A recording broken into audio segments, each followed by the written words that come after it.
A 가전회사에서 핵심 인력들로 구성된 영업팀을 이끌고 있는 나부장. 칭찬은 고래도 춤추게 한다는 말에 이제부터 나부장도 칭찬을 아끼지 말아야겠다고 다짐했는데요.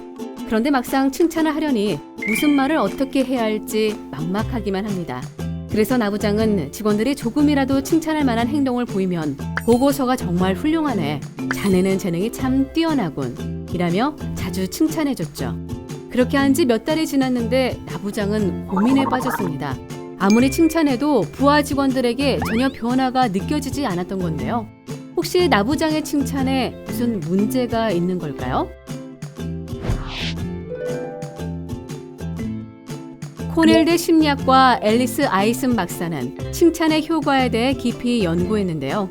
칭찬을 받은 사람에겐 도파민이라는 호르몬이 활발하게 생성돼 이를 훨씬 빠르고 효율적으로 처리할 수 있게 된다고 했죠. 이런 연구 결과가 아니더라도 칭찬의 효과는 이미 많은 사람들이 경험하고 느끼고 있는데요. 그런데 칭찬에도 요령이 있다는 걸 아시나요? 리더에게 꼭 필요한 칭찬의 3가지 법칙, 자세히 살펴보시죠. 먼저 근거를 들어 구체적으로 칭찬하십시오. 즉 직원들로 하여금 내가 왜 칭찬을 듣고 있는지를 명확하게 알게 해주라는 거죠. 예를 들어 중요한 계약이 걸린 경쟁 프레젠테이션에서 박 차장이 발표를 잘 해냈다고 합시다. 여러분이라면 어떻게 칭찬하시겠습니까? 박 차장, 오늘 프레젠테이션 아주 훌륭했어 라고 하실 수 있겠죠? 그런데 이 말을 이렇게 바꾸어 보면 어떨까요? 박 차장, 오늘 프레젠테이션 좋았어. 특히 다른 회사와 비교한 사례가 눈길을 끌더라고. 듣고 있자니 이야기 쉽게 설명하고 파워포인트 사용도 잘했고 속도감도 있어서 아주 좋았어. 어떠신가요? 이렇게 칭찬의 구체적인 근거까지 말해주면 직원들은 자신이 왜 칭찬을 받는지 그 이유를 분명하게 인지하게 되죠. 때문에 다음에도 그 부분에 더욱 신경을 써서 칭찬을 받으려고 노력하게 되겠죠. 또한 칭찬이 구체적이면 상사가 자신에게 세심한 관심을 갖고 있다는 생각이 들 뿐만 아니라 진정성 있는 칭찬을 들었다는 생각을 하게 됩니다. 다음으로 재능보다는 노력을 칭찬해 주십시오. 즉, 원래 잘나서 좋은 결과가 나온 게 아니라 노력했기 때문에 그런 결과가 나왔다는 생각을 강화시켜 주라는 말입니다. 왜 그렇게 해야 하는 걸까요? 직원들의 능력을 강조해서 칭찬하다 보면 상대방은 그 기대에 부응해야 한다는 심적인 부담을 느끼게 되고 항상 좋은 결과를 보여줘야 한다는 압박을 느끼게 되죠. 종종 결과를 좋게 보이게 하려고 성과를 부풀려서 이야기하거나 목표치를 낮춰서 무조건 계획한 것을 달성하고 보자고 생각하도록 만들 수도 있죠. 실제로 스탠포드 대학교의 캐롤 드웨 교수는 이를 입증해주는 흥미로운 실험을 했습니다.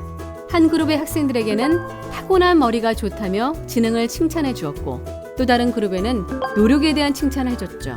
며칠 후 아이들에게 간단한 시험을 치르게 하고 자신의 시험 성적을 자신이 직접 작성하게 했습니다. 두 집단 간에는 어떤 차이가 있었을까요? 지능이 뛰어나다고 칭찬받은 학생들의 40%는 결과가 안 좋은 게 마치 자신의 지능이 낮아서라는 오해를 받게 될까봐 결과를 부풀렸습니다. 반면 노력을 칭찬받은 학생들은 거짓말을 거의 하지 않았죠. 이처럼 재능 그 자체가 아닌 노력을 칭찬해주면 직원들은 자신의 노력까지 인정해준다는 점에 더 큰 감동을 받게 됩니다. 뿐만 아니라 결과에 연연하기보다는 노력이 더 큰 비중이 실리기 때문에 실패할 수 있는 일에도 도전하려는 태도를 보이게 되죠. 그렇다면 실제로 이것을 어떻게 적용해 볼 수 있을까요? 만약 지난 분기에 목표 매출을 120% 달성한 부하 직원이 있다고 합시다. 그에게 목표 매출을 120%나 달성하다니 당신은 역시 타고난 세일즈맨이야 라고 칭찬한다면 이것은 타고난 재능을 부각시킨 경우입니다.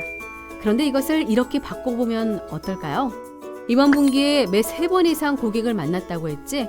기존 고객 관리를 열심히 하더니 매출이 20%나 올랐구만. 참 대단한데? 이렇게 하면 칭찬의 효과가 훨씬 더 배가가 될 것입니다. 마지막으로 직원의 행동이 조직에 미치는 영향까지 인정하고 칭찬해 주십시오. 즉, 내가 조직에 도움이 되는 사람이구나 라는 것을 깨닫게 해주라는 거죠. 사람들은 자신이 타인에게 어떤 존재인지 얼마만큼 영향을 미치는 사람인지를 인정받고 싶어 합니다. 또한 자신이 조직에 뭔가 기여했다는 생각이 들면 더 큰 만족과 기쁨을 느끼게 되죠. 그렇다면 이를 어떻게 적용해 볼 수 있을까요? 예를 들어, 자네는 항상 밝은 모습이 좋네 라고 하면 이것은 단순히 상대방의 장점을 칭찬한 것에 불과합니다. 그런데 이것을 항상 싱글벙글 잘 웃는 자네가 있어서 팀 전체 분위기가 밝아지는 것 같아 라고 말해주면 어떨까요? 상대방은 자신이 주변 사람들에게 긍정적인 에너지를 쏟아붓고 있다는 사실에 더 큰 보람을 느끼게 될 것입니다. 또한 자신의 행동이 조직 전체에 미칠 영향까지 생각하면서 거시적인 안목까지 생기게 되겠죠.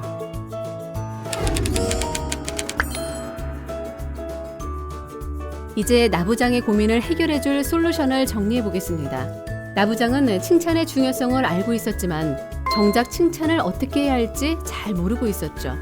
그러다 보니 구체적인 근거는 하나도 없이 피상적인 말만 던진다거나 노력이 아닌 직원들의 재능을 칭찬했는데요.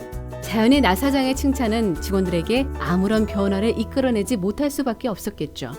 하지만 이제부터라도 칭찬을 할 때 구체적인 근거를 대고 재능보다 노력을 강조하며 직원이 한 일이 조직에 어떤 영향을 미쳤는지를 함께 말해주면 어떨까요?